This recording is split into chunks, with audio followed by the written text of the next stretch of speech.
Record. It is recording. Right, brilliant. That is recording. Right. Hello, everyone. Welcome to TechForce podcast. Today we have Abeer Khedr, Director of Information Security for National Bank of Egypt. Right. So let's get straight into it. Abeer, welcome to TechForce podcast. Thank you, Jay. Hello to you and to your audience. Pleasure to be with you. Pleasure is ours as well. So why don't you start off by telling about yourself? Just give us a quick overview. Yeah. So I've been with the National Bank of Egypt for since 2011. Before that, because you were asking before the call, how did I get into the cybersecurity career? I came from a related field. So I studied computer science at the university here in Egypt and the American University. And then afterwards, I was at the early years of my career, a programmer / business analyst. Then while I was on maternity leave, my husband suggested he was back then working at Pricewaterhouse. So he said, Abeer, the coming years, the role of cybersecurity is going to be very important. So I suggest to you that you study this field and switch to this field and focus on that field when you resume work. So I did like the idea, and I took the time that I had off work back then to study the different certifications related to information security. And most of them were in those 2-year periods. Then later, I was lucky enough to join Deloitte in Egypt, working first in their IT audit team. Then I moved to do cybersecurity consulting projects. We had clients from different industries here, from telecom, from banking, from manufacturing, but the core of them were in the banking industry. Then I moved from Deloitte to National Bank here, and I thought this was a challenging yet very exciting experience because, when you're in a consulting firm, you advise, you're the consultant, you give them the advice, they have to go through the implementation challenges, right? Yeah. But now if you're in the client side, you have to do it yourself. You have to face the challenges and you have to, get it to work. So I thought this is, although challenging, yet very exciting. Wow. So tell me, which part do you find it most challenging in your current role? It is size and complexity of the environment. So in my previous role at Deloitte, as I mentioned, we had clients from different industries and different also size. There are small banks, medium banks, large banks. But here, the main challenge is size and complexity of the environment. Also, we have an international outreach. We have remote branches in New York, Shanghai, Sudan, London. We have remote subsidiaries and branches, and this outreach makes it, a global bank as well. So, sorry, I should have asked you about your current role first, and then ask you about challenges. But yeah, tell us about your current role. You are Director of Information Security. Is that equivalent to CISO? You're the CISO, or yes, right. Yes. I'm the group head. I'm the group. So as I said, we are here at the head office in Egypt with international subsidiaries. So I'm the CISO of the head office, including the remote subsidiaries.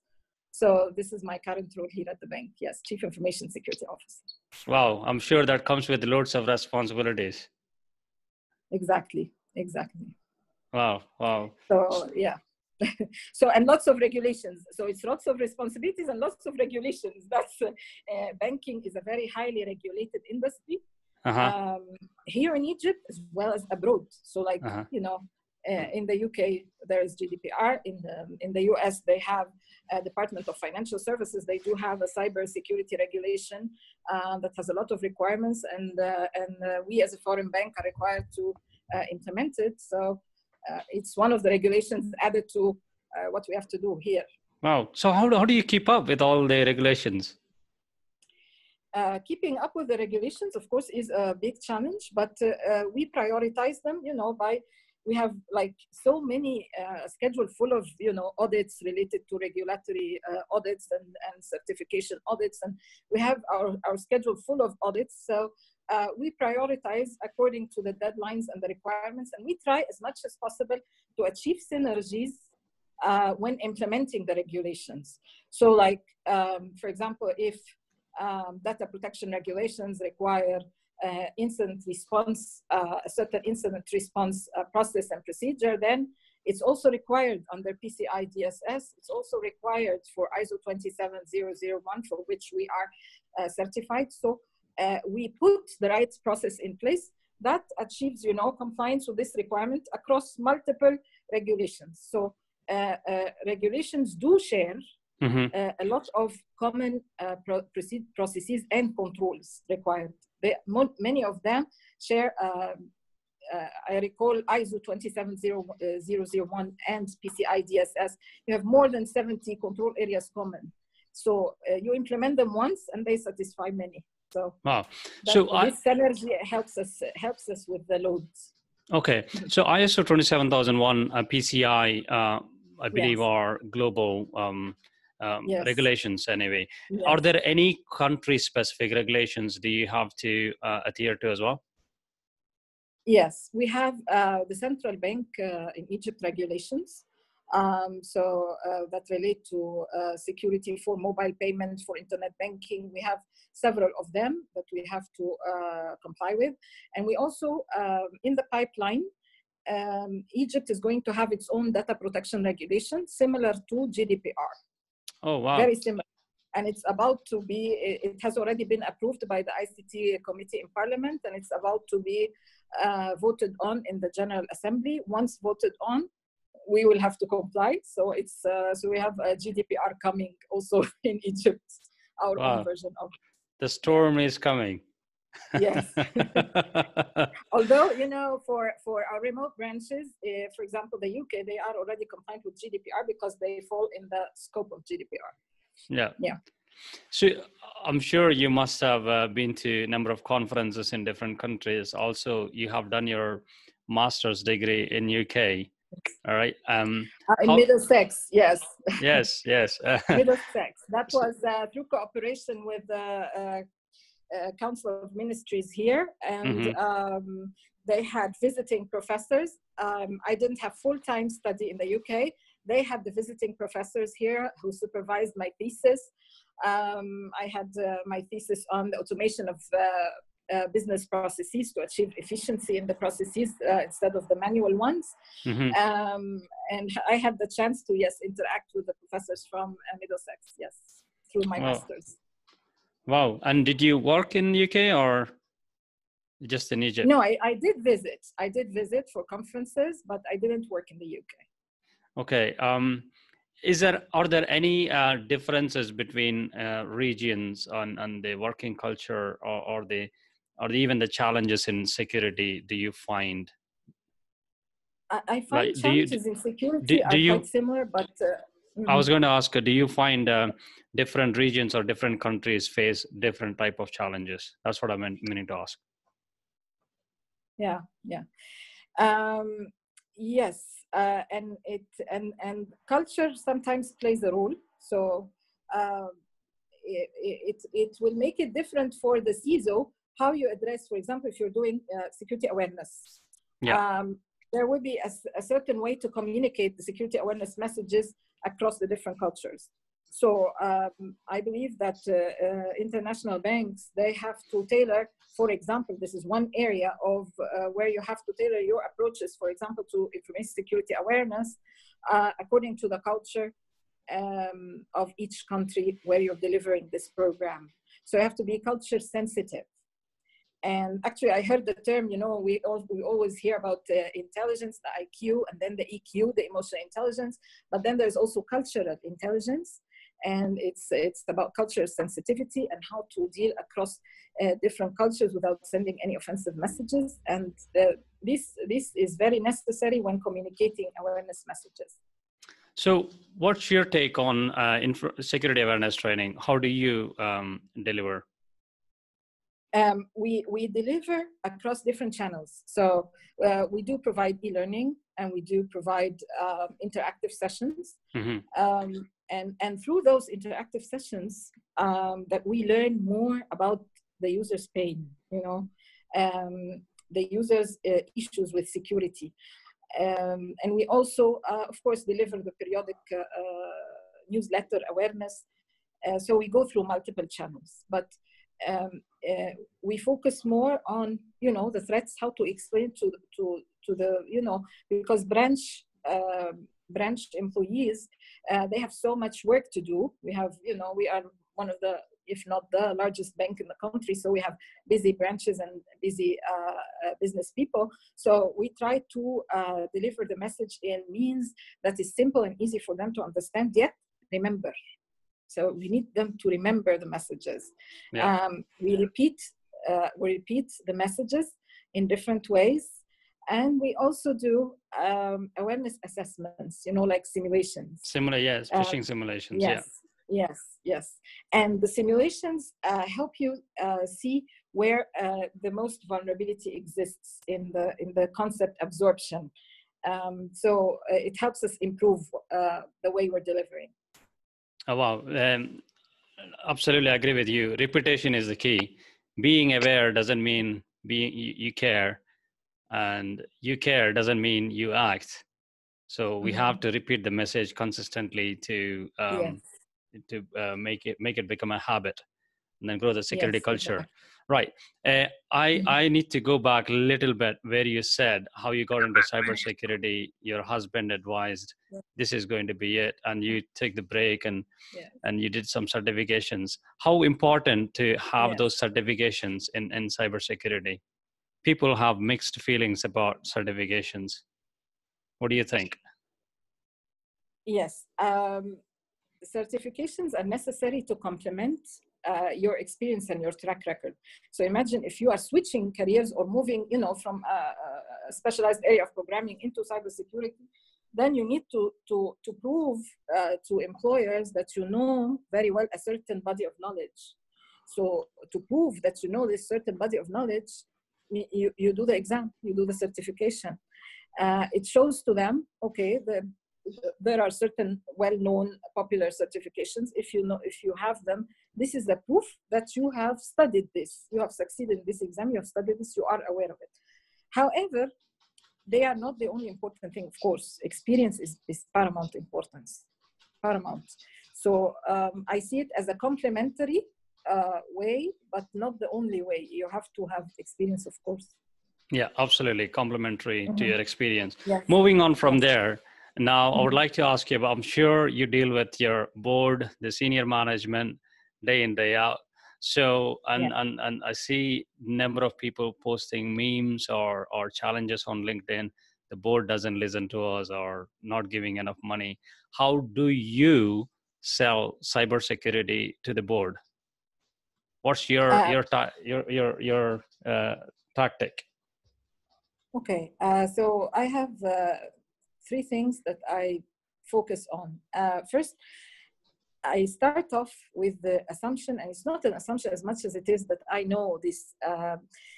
See, members of the board are well-established business people, business leaders. They are leading large organizations. So they read a lot.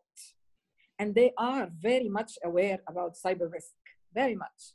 So, of course, this may differ from industry to industry, and small business, they may not be focusing on cybersecurity threats, but for large businesses, for banks, the board is very much aware of cyber risk.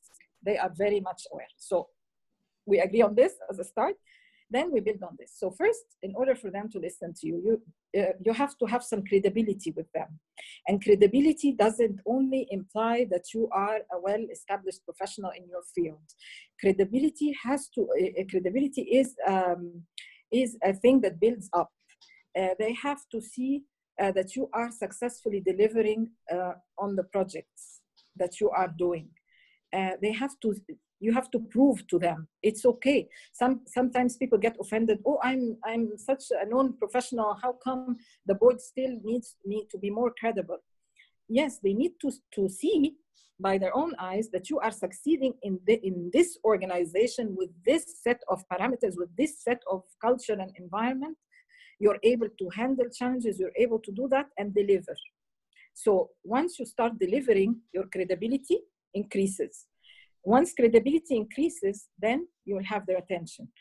Now that you have their attention, don't deal with them giving them snapshots of work. We need this project because we have this urgent need to do that. Or no, they have to see that you follow a certain strategy, and that this strategy that you are recommending for them that we follow is mapped to a certain maturity model, Gartner, NIST, whatever model you choose that you see more fit to your organization. You have to show them that it is going to actually achieve and realize improvement in the overall security posture of the bank or the organization. You have to prove it.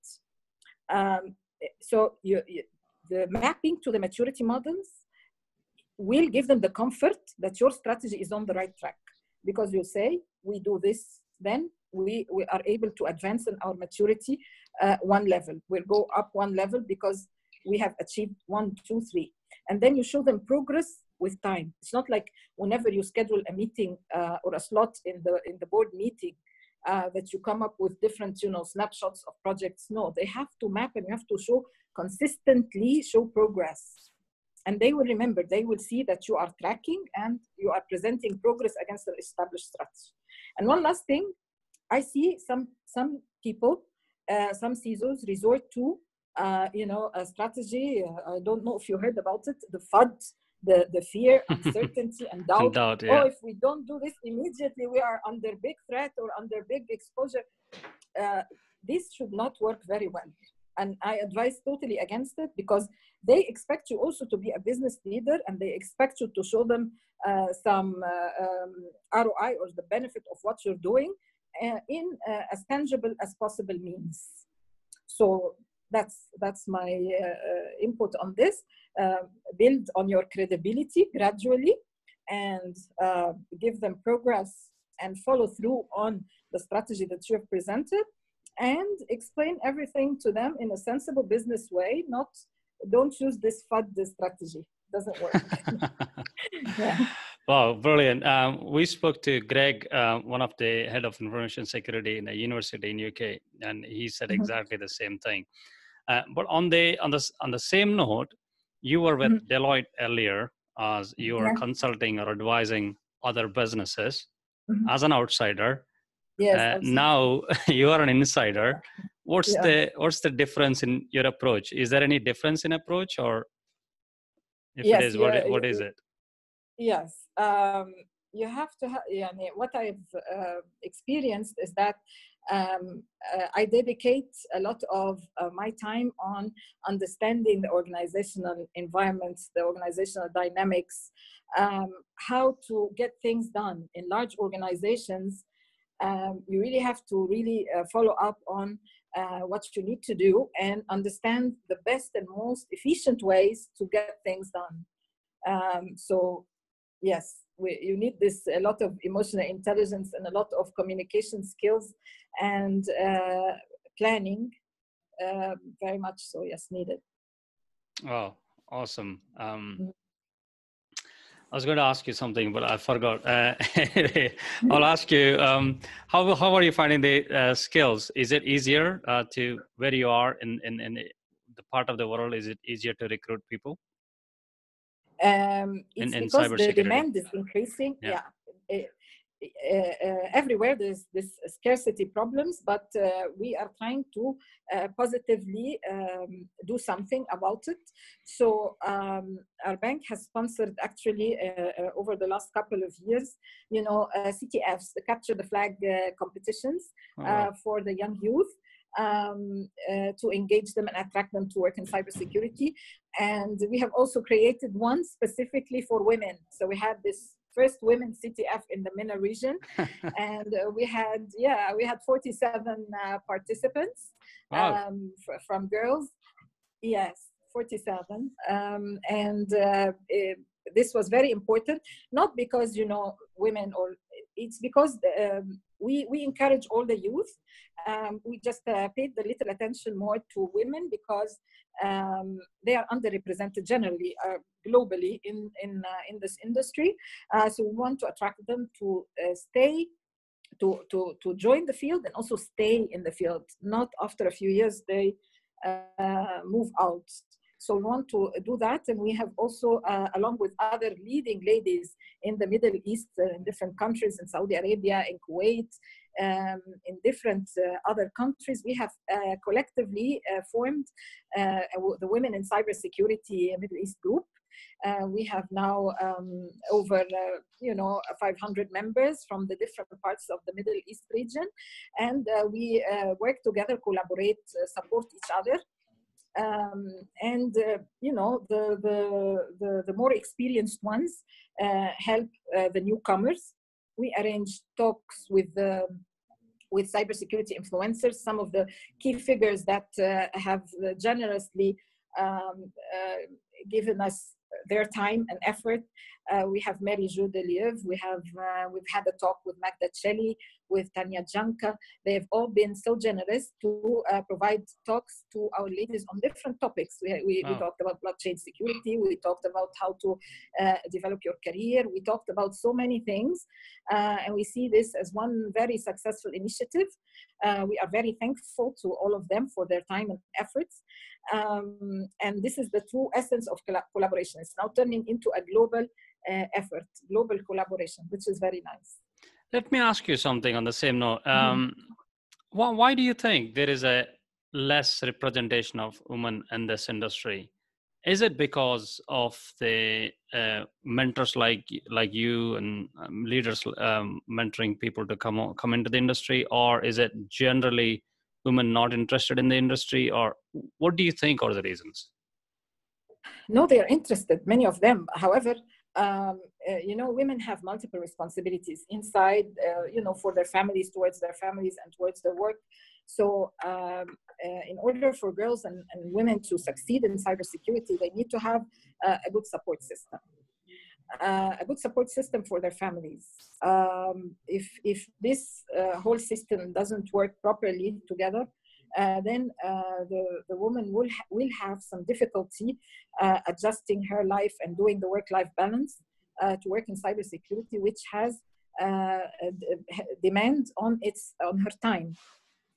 So to overcome this, the support system needs to exist, and they also need the opportunities and the encouragement. So this is what we're trying to do again through the group. Wow. That's awesome. And you have great support system already. Your husband who got you started into cybersecurity. Yeah, and my late mother. Yes, oh, and my right. late mother, because when my son was younger, she used, of course, to give a lot of help around taking care of him. Wow, awesome. So how do you manage your time now, being a CISO, and also how do you keep up to date with the latest trends and the threats, and how do you do that? Yes, I have to read a lot.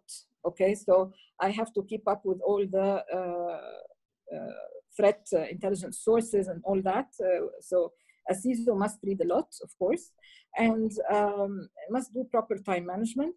I don't believe in segregating. If you're trying to achieve work-life balance, I don't believe in the full segregation.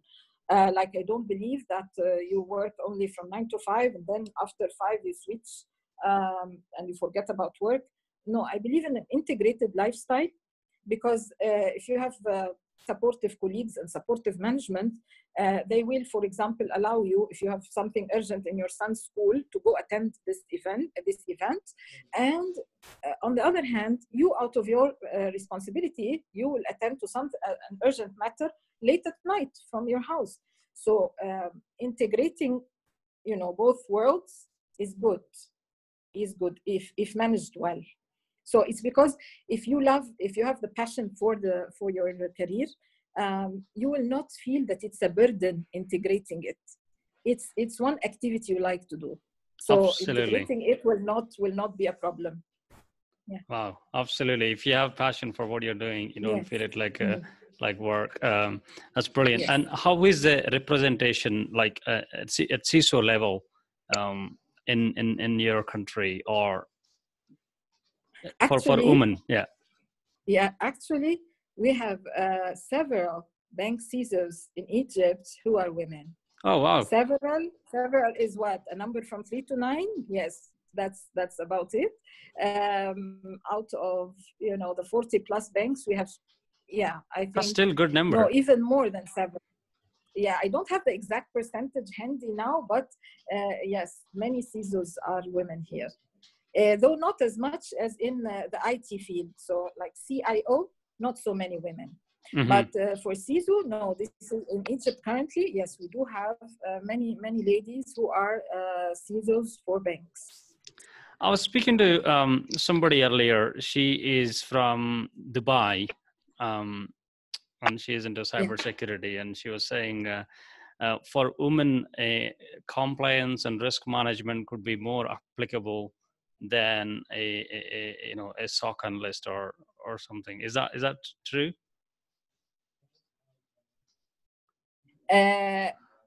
Maybe later in the career, but right. Early in the career, yes, I'm seeing SOC analysts in Egypt who are girls. They don't mind working the shifts as long as it is, a predictable, regular schedule. So they manage their time around it. So okay, brilliant. They are very good at doing that. So. Okay, we'll move on from there and tell me, what's the biggest challenge you think cybersecurity industry is facing right now? Aside from the talent issue, because we were starting to say that the demand is increasing for the cyber talents, but the supply is not as sufficient to meet the demand. And for Egypt in particular, we have many of our young talent, traveling. They go to the UK, by the way. Many of them go to the UK. It's okay, we'll kick them out. They go to the UK. So that's one of the main challenges. Another thing is, yes, in our industry, as we said before, it's a lot of regulations. That's a challenge, but we try to take it from the positive side that those regulations really help you improve your overall security posture. And for example, people complain about incident response or incident reporting timelines required in GDPR and other standards. Yet, without that, customers and other banks would not have heard about the incidents that are now required to be disclosed. So it is doing the whole ecosystem something good. It puts the pressure on the individual banks and companies to comply well, but there is an overall benefit from those regulations. So let's take the positive side about it and work from there. Yes. And also, I must appreciate your efforts for starting the groups and encouraging more people come into the industry, which is brilliant. On another note, I wanted to ask you, being a CISO for a bank, is it any different from being a CISO for a retailer or a healthcare company? Or yes, the regulations would be different, of course. Right. And also the way also you deliver your awareness and the threats you will focus on, because the threats may be a bit different. And also there is a difference in not only across industry, within the industry itself, whether you are a large entity, so you are more targeted than smaller entities. Those are a few of the differences. And you have a big team? I don't have a very big team. However, we are trying to be as efficient as possible. So, and let me tell you, because it's been now 8 years in the bank, we have achieved a level of rising cooperation with other teams. So we work well, unlike what is popular, we work well with the IT teams. Yeah, we do. No, seriously, we do. So there is a lot of collaboration, and this helps things to move quickly. So although, yes, we don't have a large team yet, I depend on the different teams inside IT to help us finish projects, to help us finish certain implementations. So this collaboration with other teams helps us big time. How do you define your leadership? How do you empower people? What's your style? Well, I try to be, flexible with them. So I try to tell them that let's focus on results and deliverables. Let's not, I don't focus who came at what time and who left at what time. I focus more on deliverables and the way they communicate with other teams and the way they communicate externally with auditors and others. So we set out our strategy and we set out what we want to do in the coming period, and we agree on it. And we insist on quality and very careful review of the work. And I also emphasize ethics.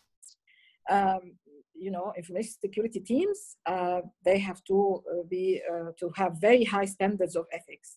Ethics are very important, as well as passion. Passion, I tell them the passion will be your driving motivation. You don't get the motivation externally from someone. Your internal motivation is your passion. So this is what I try to communicate. Absolutely. Is there anybody you looked up to while you were going through the ranking in your career? From outside cybersecurity, of course, my parents, my mother in particular, because she was a working woman. She handled, her life, her work life, as well as her family perfectly. And she always pushed us to do hard work, to be hard work people. From inside the career, yes, we have several role models. I very much appreciate Mary Jo Deleuve. I really, really admire her character, her personality, how she's accomplished in cybersecurity, and she's very brave. She's outspoken. She has certain beliefs and standards that she, follows and implements no matter what the challenges are. So I find her a very good role model. Awesome. I'm sure you are making a massive dent in your country, and especially cybersecurity. What do you want your legacy to be? Of course, the intention is I always want to do my work well, so that I achieve improvements. Improvement is, measurable improvement.